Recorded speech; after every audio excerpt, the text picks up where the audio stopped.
Welcome to our tutorial on required Windows system settings. To ensure optimum performance with Pro Tools, you need to configure the following control panel settings for your version of Windows XP.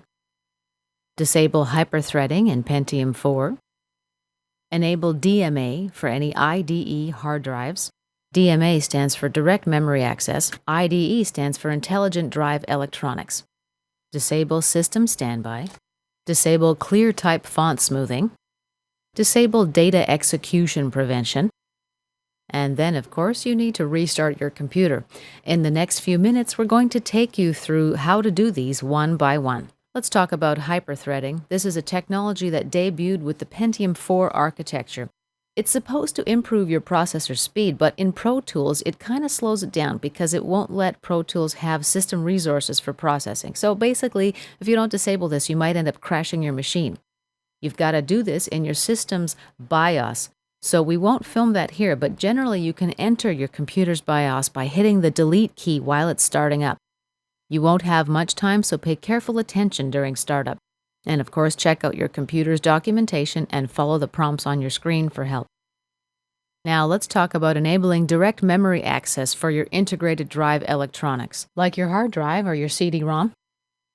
Direct memory access is a technique for transferring data from main memory directly to the device without passing through your CPU. Computers that have DMA channels can transfer data to and from devices much more quickly than computers without this. So basically, this is good for making backups for real-time applications. In most cases, this will be set up by default, but let's show you in case it's not.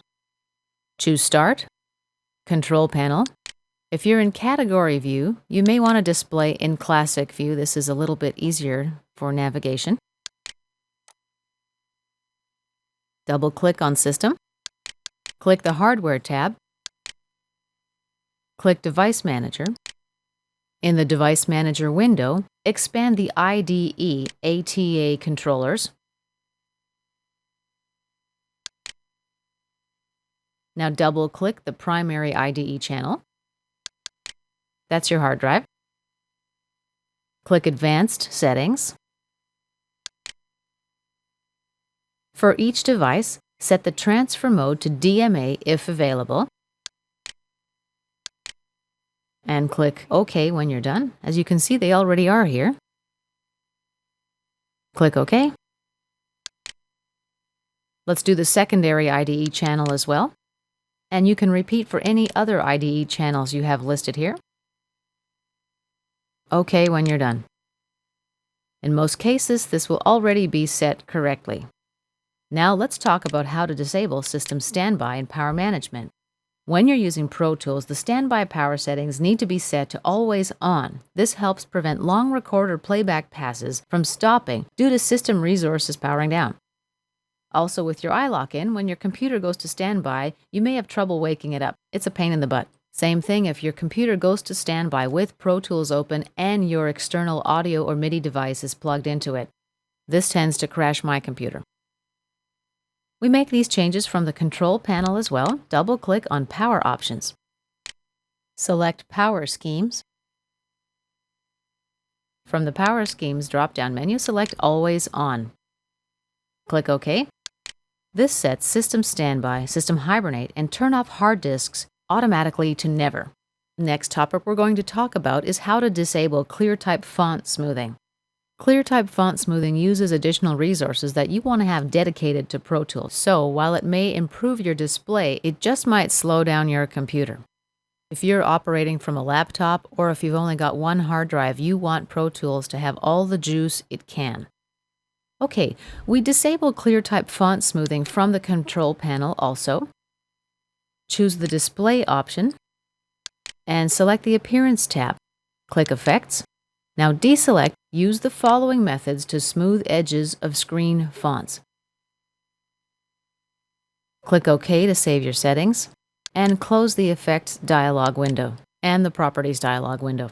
Now let's talk about how to disable DEP, Data Execution Prevention. While this prevents hackers from exploiting weaknesses in Windows, it can slow down and crash Pro Tools. Launch System, click Advanced.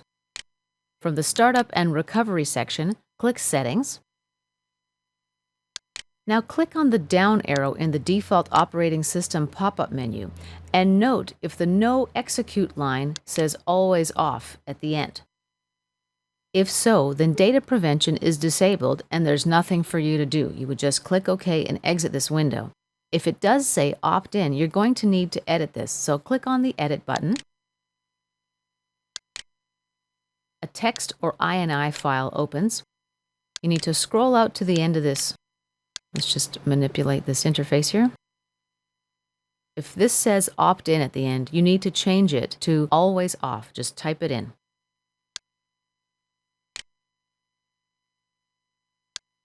After you've done that, save the file